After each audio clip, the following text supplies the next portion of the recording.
podcast freely and critically.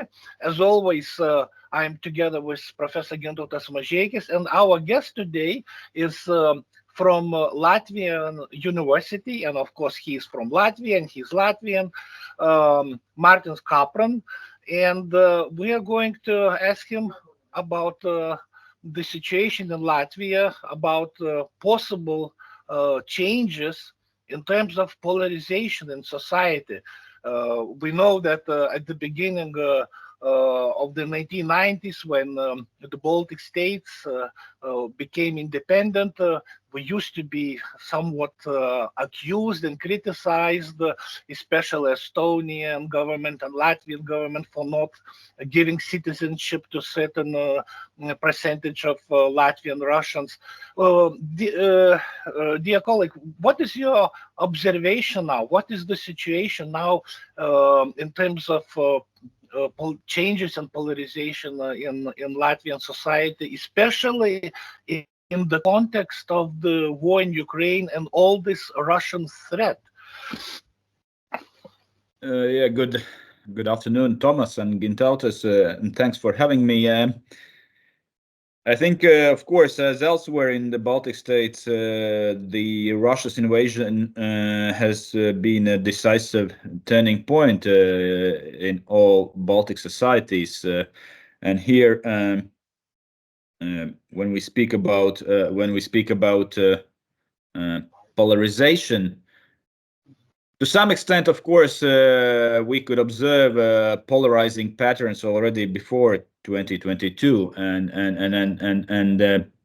but at the same time, we could also observe some kind of adjustment or coming to terms with these polarized relations. And of course, you have to take into account, of course, that there was also COVID that in many ways actually made the picture somehow more sophisticated, because we suddenly realized here in Latvia that not only ethnic or ethno-linguistic relations or ethno-linguistic identities, but also some other dimensions of social relations can be equally polarizing. And suddenly it turned out that, for a long time, our public discourse, as well as general public, believed that ethno-linguistic relations or ethno-linguistic landscape is the only basis for polarization. And then came COVID and the pandemic, and then it turned out that there are some other equally relevant triggers to polarize. But at the end of the day, after 2022, we can see that there has been a certain consolidation in Latvia with respect to what is the kind of ultimate division line, and which are the ultimate values this society is ready to stand for or defend, one or other side. And here, of course, it's not so easy to speak about polarization, since the consensus, of course, in Latvian society is, to support Ukraine as much as this society is able to support, and there, at least explicitly, you can't observe a very strong and consolidated opposition that would be very pro-Kremlin. Therefore, you can't speak about polarization in classical terms, if you like, when you have two equally strong camps defending two different positions. There is one dominant, and then there is one very marginal, perhaps quite active, and inevitably also visible in public sphere, but still, if you compare these two camps, then this is not a very classical polarization model in terms of public opinion, at least. My question is regarding, the concept of polarization in democratic society, because Mārtiņš, you know that ordinarily we describe democracy as some cultural or opinions diversity, first of all, which presupposes alternatives, as well as some kind of polarization, including polarization that we don't agree, as well that includes some ultras movement. Not everybody should be in the center of political landscape, you know, that there are ultras everywhere, right wing, left wing, you know, gender ultras or ecological ultras, many of them very different, you know. And many of these ultras presuppose polarization on some concrete questions, not about everything, not in general, but about some concrete. And some of them are open, and some of them are invisible. And my question is, first of all, regarding invisible, because you mentioned that probably there is opposition, but you are talking mostly about visible or public. My question is about invisible. Do you think that invisible still exists in Latvia, which presents some threat for society? And why do you think that invisible polarization can be threat for society? Invisible does not necessarily mean that it's hidden. Sometimes it may mean also that it is not easily intelligible. It is not understandable in this polarized mindset.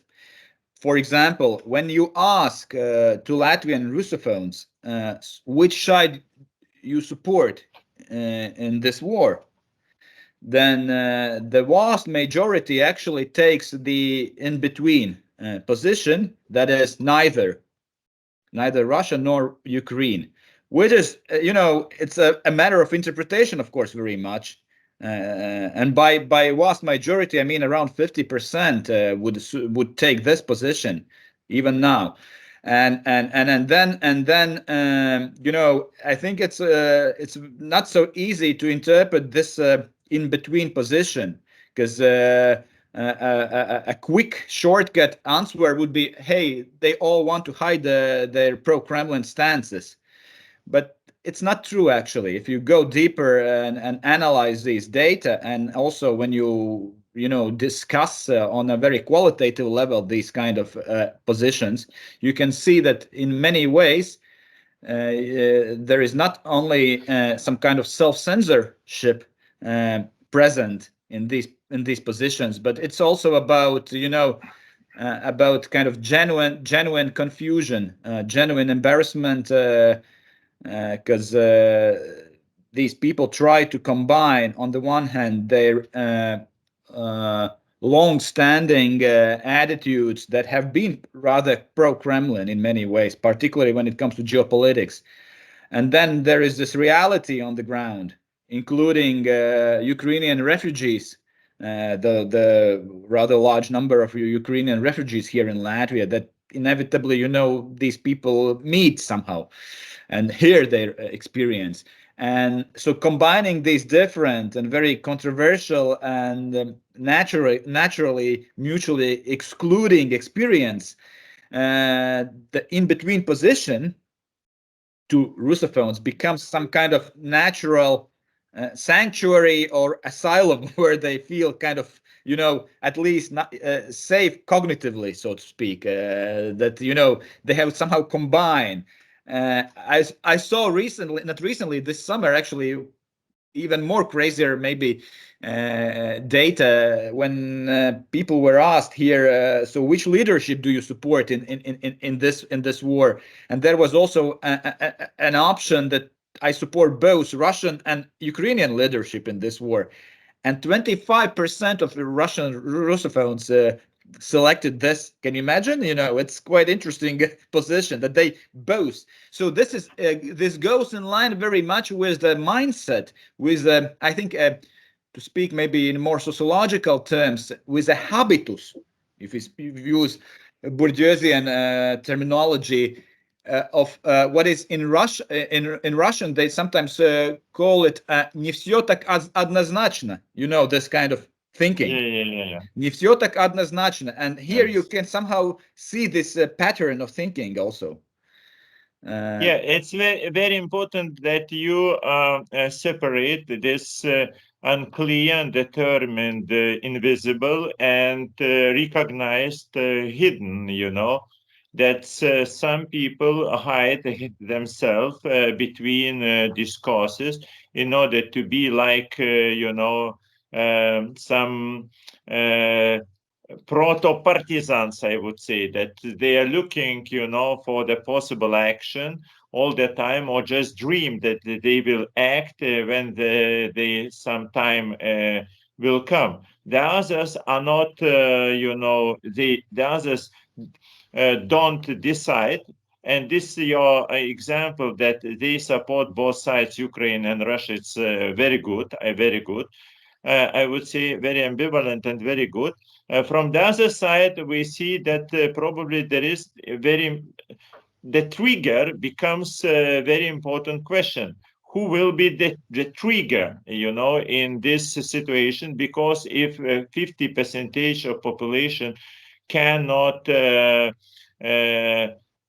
quite clear describe their position in this polarization, it means that their future solution depends from some kind of triggers, And what is about the role of triggers, and who plays the significant role of triggers of public opinion in Latvia? Can you describe this one? Yeah, that's a tricky question, because to some extent, of course, I agree that triggers indeed are an important element in this game, so to say, in these relations, and we are kind of playing Russian roulette since the wars have started, since the temperature of ethnic relations and many political decisions since 2022 have been oriented towards increasing tensions naturally, to some extent. By this I mean, of course, removing monuments that couldn't be, treated as an appropriate measure by many Russophones here. Also, there has been a very militant policy towards Russia's citizens living in Latvia as permanent residents. There were amendments in immigration law that envisaged, if you do not pass the minimum level of Latvian language, then the rights to stay here on the permanent basis will be removed, and you can be, yes, if not, deported, then expelled from Latvia. So these and other measures, of course, can be seen and can be read as potential triggers that increases or may increase, and influence this tipping point situation, and move this living in between situation, these Russophones, towards Kremlin, rather than towards some imagined Latvian or Western position. Having said that, I think we still have to be very careful with the premise, namely with how we read this in between situation. I think and you started with asking about how we actually have to conceptualize polarization per se, because what I wanted to say that in a large bulk of this in between group, we can speak about natural hybridity as a so to say as a way of existence, so to say, a way of being, if you like, that characterizes and have characterized this group very large group of Russophones here in Latvia for decades already, actually, this hybridity. And it has become a kind of natural way of being, actually, when you kind of very contextually, very conditionally change and live your social and political life here. And therefore, then when hybridity has become a natural way of being, then triggers, which are very behavioral, actually way of seeing things, cause and effect, cause and response, then hybridity actually kind of neutralizes many behavioral triggers, so to say. Because it's like it is like a swamp or a marsh, that you put your trigger into marsh and the effect disappear immediately. Very good parallel, actually. I agree, yes. But I think what you asked at the very beginning about polarization, it's very interesting how we look at democratic society in general. Because as you mentioned, or alluded at least, in liberal democracy, of course, we don't have to be so don't have to be so worried about the diversity of opinion or attitudes, since it kind of goes in line with the very idea of liberal democracy. So every individual and every persistent group can holds its own some kind of belief and an attitude towards things. And there is even, like Chantal Mouffe radical democracy ideas, which can even be treated, can move further and say that, that's a natural way of how democracy should work. But, it's very much also, of course, depends on the situation. When you speak about liberal democracy in peaceful time, and when you speak about liberal democracy in a times when you have a very clear and very aggressive and increasingly aggressive external opponent, adversary. In such conditions, actually, instead of speaking about liberal democracy, it becomes more and more relevant to speak about self-defending democracy, actually. Sorry for this very historically old, maybe, concept, but, there are these kind of conceptually, then important alternatives, whether you continue speaking about, hey, we have to maintain liberalism in our society, regardless of what is happening beyond our borders, and there, of course, conditionality comes into play. Conditionality. That's my answer when we speak about polarization in peaceful times and polarization in fragile times. Let's put it this way. May I ask you about the case of May 9th, the so-called День Победы, the victory day, the controversial victory day? I personally, as a scholar and as a human person, managed to solve this sensitive issue before the war in Ukraine started. And my approach was to May 9th hermeneutical. I try to enter, as Paul Ricoeur would say, into the aura of the symbols of the military culture of Russia, of its sacrifice, of its so many casualties during the Second World War, when the Soviet army was fighting against the evil of Nazi fascism, and at the same time, as being ethnic Lithuanian, of course, I was on the side that we did not have liberation on May 9th, we had occupation, because if you liberate, you leave your troops. But if you do not leave, you stay, you occupy.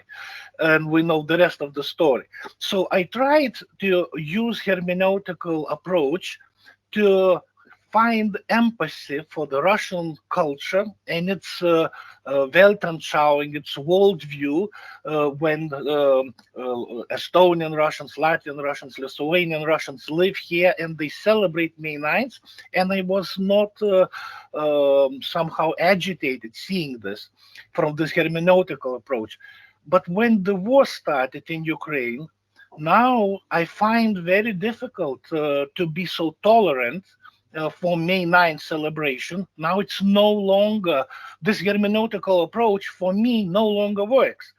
How do you see the changes in celebration on May 9th? I know that in Riga it used to be a big event beyond the river, when there were so many songs and the stage. How this attitude towards this Victory Day has changed? Dramatically, I would say, because of the very fact that the main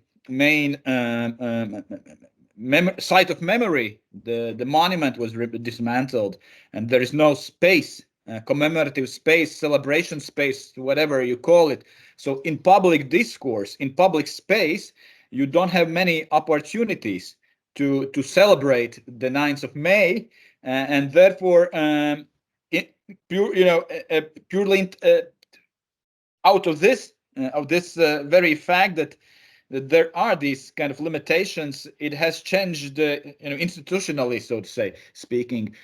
But what is happening in Russophone hearts, so to say, with respect to 9th of May, that's a different story. And here comes, of course, if not self-censorship, then at least you could notice that you can't, and we know it from memory studies and from many other evidence can support the argument that by removing the monument you do not change. You can't change the mnemonic community in one day and even in one generation. So we have removed here in Latvia, as in Estonia and in Lithuania also, these monuments embodying the Soviet, regime and the Soviet narrative of World War II, but the perception of victory, of the role of Soviet Union and Red Army in the World War II has not changed among these people. So on the level of mnemonic practice, yes, huge change due to the fact that the monument is removed, not only in Riga, but also in Daugavpils was one removed, in many other places in Latvia. But this attitude and maybe, as you said, a celebratory mood, or if not celebratory mood, then at least willingness to glorify is still somewhere among people. It is just very implicit, and then maybe the question we have been as scholars asking is, so what is alternative? You have removed these monuments, so what is alternative? It will become more private for thousands of Russophones here, to whom it was an important building block of their identity, or it will somehow, the relevance will just gradually decrease, and we'll come back to the situation we had in the 1990s, for example, that it was not an important element for this community. So we are just observing the situation. One thing that I can say for sure is that the bitterness among Russophones towards the removal, towards dismantling this monument, particularly the one in Riga, has remained very high, and we don't have to fool ourselves that they have accepted these changes. I mean, there are survey data that support it, and of course, like 3/4 of Russophones do not support and do not accept such dismantling, even now when the monuments have ceased to exist. So bitterness is there. it's a source of, it's a traumagenetic, it's generating, or it's exacerbating perhaps also, or not exacerbating, actually generating a new traumatic experience. Or if it's not traumatic, then it's at least, basis for being for positioning in this mnemonic landscape as totally in opposition to what is the state memory politics. And I don't see any easy solution in this situation. I would like to continue this Thomas question, but not directly about this May's holidays, which Thomas involved, but about the understanding of the sense and result of Second World War, which Russia exploits as some propaganda element. Always, and even these holidays, so-called holidays, this can be used, this so-called Victory Day, which we don't recognize in Baltic countries and Lithuania as well, which can be used as some trigger, but look, you mentioned about habitus, but as well I would like to involve the other concept of model or paradigm of explanation of the history, what's happened this time. And the idea, this crisis of interpretation of Second World War, all the process of Second World War. I'm not talking now about Holocaust, the separate question. But, for example, yesterday, Russia demanded, to pay a contribution, demanded from Germany to pay contribution for Leningrad siege. This, okay, this, in any way, it was a propaganda attack against Germany.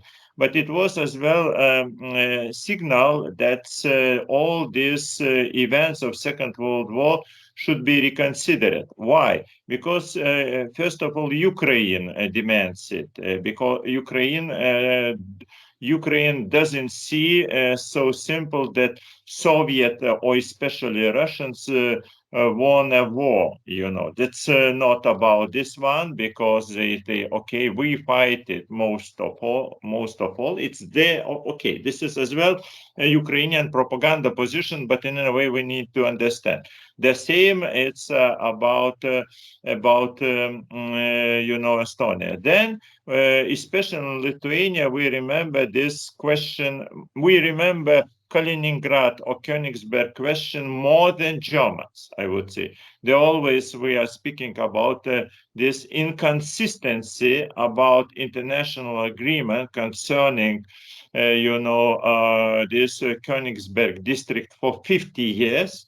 And how long it continues and nothing changes, and why Germans forgot that they paid contribution, in the by the land, renting the lands of Königsberg for 50 years, and this 50 years just finished many times ago, And what is about now? But in any way, we as well we are seeing that this fight against the Soviet Union in the Second World War was not so simple, then we understand that Soviet Union was right in all questions, in this period. So there I see big challenge for contemporary scientists, first of all, as well for society, to propose the other models of interpretation, because in other way will be what you mentioned, that if we remove the monument, people in any way just dream and they think this monument in the same place even more than before removing, This is this one paradox of destruction of monuments, that in the memory, the event of destruction is even more impressive than that, this continuation of being of monument on the square. because they remember, you did the same like fascist, you continue the same politics and so on.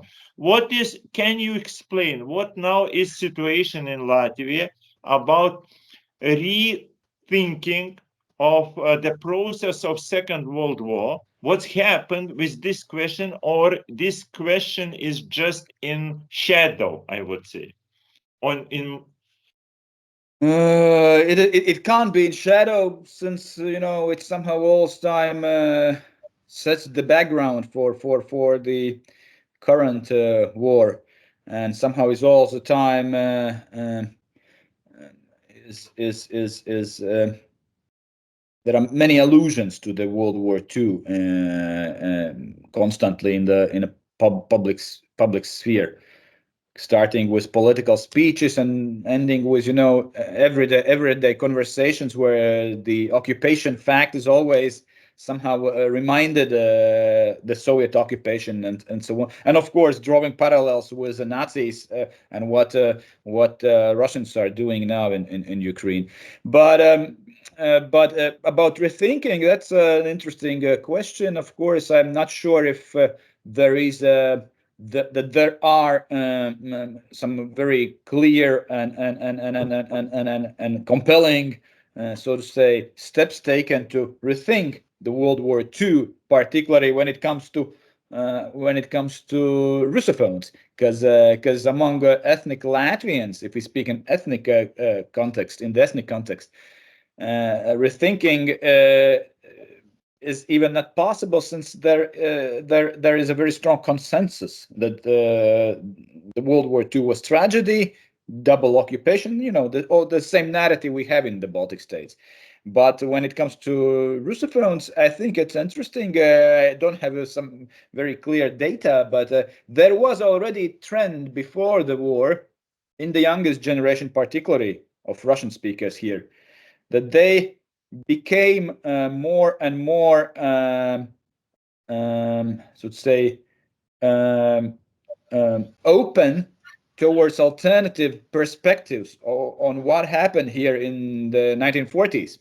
This not necessarily means that they subscribe for the Latvian, so to say, master narrative of World War II. No, but unlike their parents or grandparents, they are more willing, and this I know from really different research, including some scholars from other countries have observed this here in Latvia, particularly, that they became more kind of not tolerant but acceptable, perhaps, towards different narratives. So they were not in this very hegemonic, self-isolating mood. Here is the great Russian Red Army, glory of, and nothing else. So this we could observe before the war, and I would argue,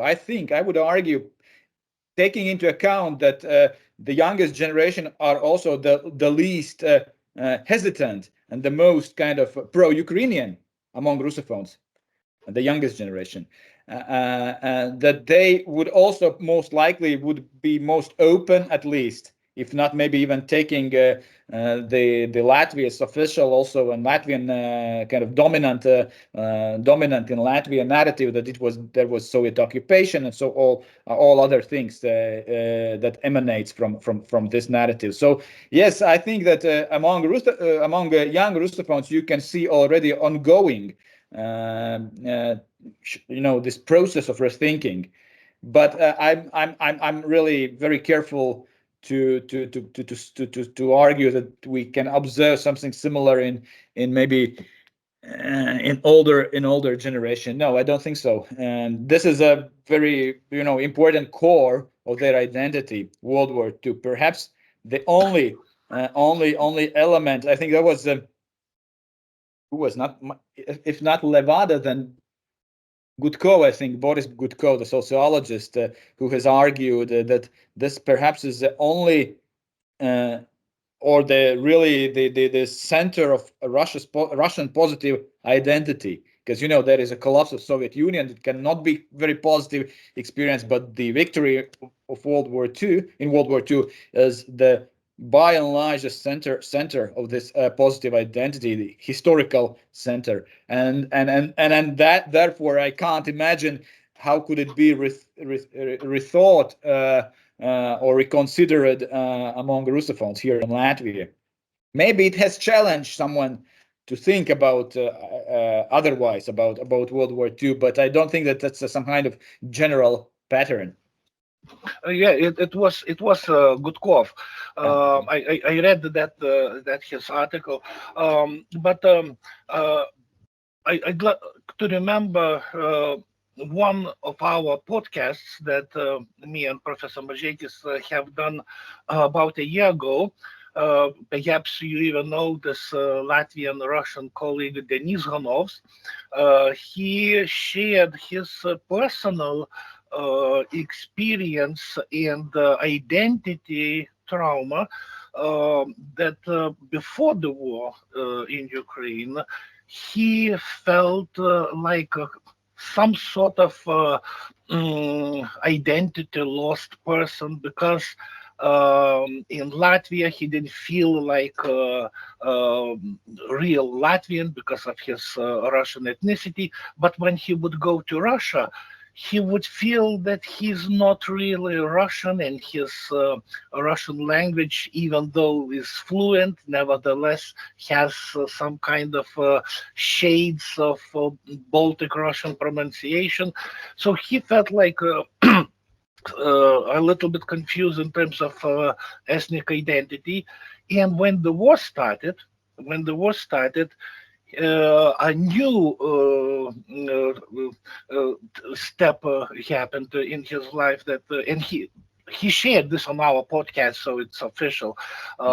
He was very honest, saying that now he, as a person who accepted and embraced this more of a Russian narrative towards the May 9th liberation of this discourse, he started having a problem with that.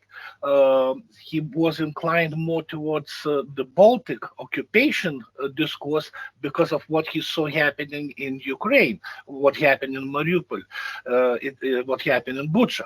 Yet, when he starts talking to his parents about it, the older generation, now we're into just generational issue, next to personal identity issue, as he expressed himself in Russian, that you even could take a hammer and beat into the head, nothing will help with all the evidence what Russian military has done in Bucha, in Mariupol. No, because this generation, older generation, refuses to accept this information. They do see it, and yet they do not see it. So this for me was an interesting identity drama and worldview changes in the case of our wonderful colleague Denis Hanovs. Perhaps you also have encountered such cases, dramatic cases in among your colleagues or citizens. I have, and Dennis, of course, has also expressed his views very often on Latvian and Facebook and elsewhere in Latvia. So yeah, I'm familiar with Dennis' position.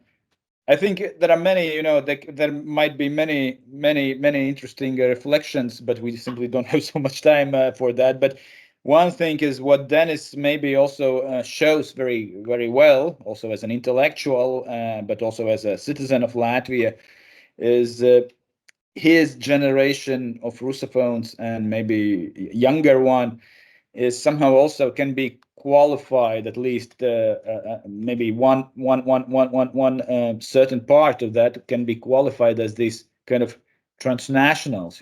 They live in this very transnational environment, unlike Latvians, ethnic Latvians or ethnic Lithuanians, who live still in very homogeneous, culturally ideationally maybe also, and a very, very, very homogeneous environment, while they are forced to live in a very, very, very, very transnational settings, where you have these ancestors, you have these relatives who come with one legacy. Then you have this what you have socialized through the education system by studying at Latvian universities, and then you have some kind of symbolic responsibility towards the culture you associate yourself with, namely Russian culture. These different, as Gintautas said, triggers or whatever you call it, they make it. I mentioned hybridity as a concept, but yet also transnational. But in such situation, some sociologists here in Latvia also speak about transnational alienation. So when you live in such transnational conditions, you somehow and you can't find, due to this very fact that there is a war, there are persistently these historical narratives are challenged, or the narratives you were so used to. And now I'm not drawing on to Dennis, but so much as in general trying to understand this transnational thinking and being. Then you simply maybe and maybe that somehow explains this some part of this 50% who are hesitant, that they somehow can alienate and do not associate themselves with neither sides. I don't know. Maybe I think it's very, very, very hard to conceptualize this way of being, but definitely there are perspectives that can help us to conceptualize it. And just 1 second, for the funny side, knowing that Denis Godovs publicly announced that he got married to another man in Berlin, and that adds extra nationality, trans identity colors to his personality. Yeah, but I would add, even Tomas' comment will help my question, because you, Mārtiņš, mentioned very good, I would say, concept, international alienation.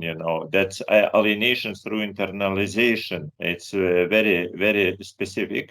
And I would say this some kind of growing of even diversity, as well gender diversity.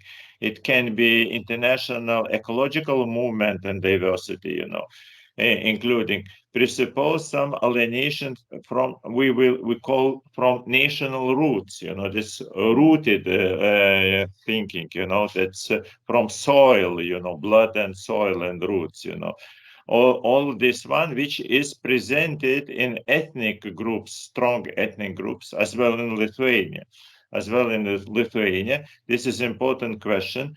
And there, but in any way, we see here there's a possible contradiction between rooted in mythology and ideology Russians, the Russians who are rooted in this Second World War victory, habitus, and this internationalized Russian phones which participate in whole world, and they feel themselves completely differently from the standard Russia phones rooted, somewhere. I'm not talking now about Latvians.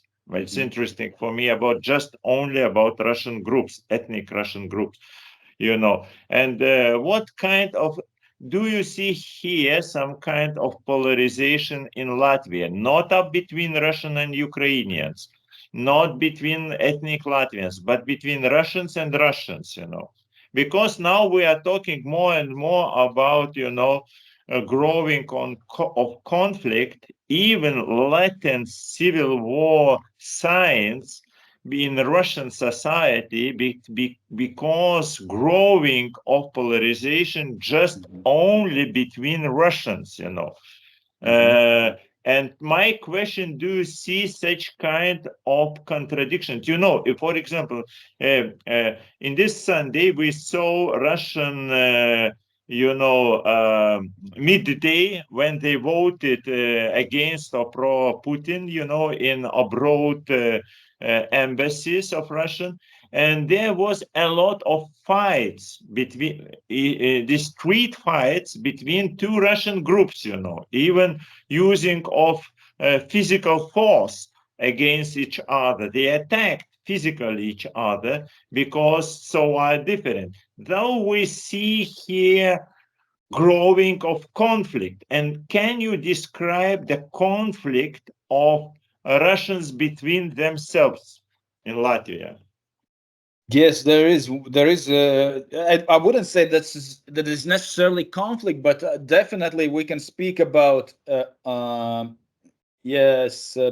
already systemic and in-group persistent differentiation. I would say it's not polarization, because we speak about fragmentation of. There is a lack of, in many ways, including how the Russia's invasion in Ukraine is treated.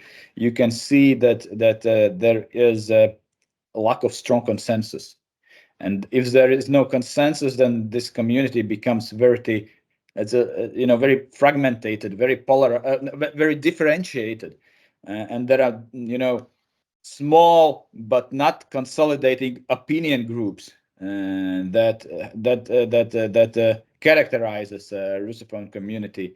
And on the one hand, you mentioned one rather recent division line, local Russophones and so-called political refugees, that have the inflow of political refugees from Russia that has increased over the last 2 years, particularly. But then when we speak about locals here, also you can observe that there is a very clear differentiation. And that's not only generational. That would be the first answer that comes in our minds. To some extent, it is generational, but you can see that also the place where these Russophones live, their socioeconomic status very much also shapes and determines their position, their social placement, so to say. And the way how they see their relations with the Latvian state, as well with Russia or with the globe in general. So all this taken together shows that you can speak at least about three persistent identity types, identity groups in Latvia among Russophones. There is definitely the one which we could call compatriots. So the most pro-Kremlin, that's roughly 1/5. Maybe it has a bit become. It has the size of this has maybe decreased due to the very fact also that it's usually the oldest one. So the natural process is sometimes also reduces this, but yes, it's a 1/5. Then there is a very liberal part of Russophones.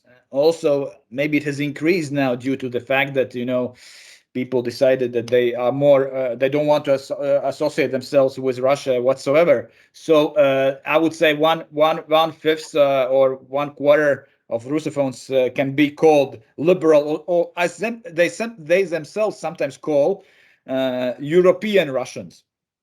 There is such an interesting category they use sometimes to self-categorize themselves. Yes, European Russians. But then there is this in-between group that is the most complicated, very opportunistic, and also what I mentioned at the very beginning of our conversation. Also very hybrid in a not only demographic but also in a ideological way. Very hybrid and very fluid in their identification. This is in between group, like moderate. They do not necessarily express very pro-Kremlin views, but they also do not show, some kind of a strong allegiance towards the Latvian state. So they somehow, very much combine these different contexts and positions, and try to say capitalize on these symbolically to their identity, as well as to the way how they see the future of themselves. So that's maybe would be my answer. What is happening? There is definitely internal fragmentation, and there can't be any homogeneous group possible today. Well, thank you very much for your insights. I'm sure that it will be very beneficial for future sociological and historical and political science studies. So thank you very much. And for our occasion, if you notice, I tried to dress up as much as possible in Latvian flag colors. Thank you. Thank you. My T-shirt and my sweater. So. Okay.